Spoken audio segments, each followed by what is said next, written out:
kadim milli bayramıdır. Novruz bayramı her bir Azerbaycanlının kalbinin bayramıdır. Her bir insanın bayramıdır. Her bir ailenin bayramıdır. Bizim müstakil Azerbaycan torpağının Azerbaycan Respublikası'nın bayramıdır.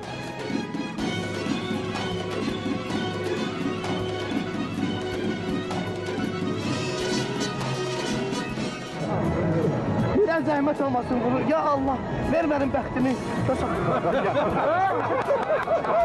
Ben miyim? Novruz bayramı dostluk bayramıdır.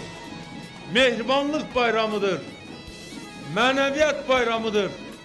Medeniyet bayramıdır. Halkımızın kahramanlığını, reşadetini, şücahatini nümayiş ettiren bayramdır.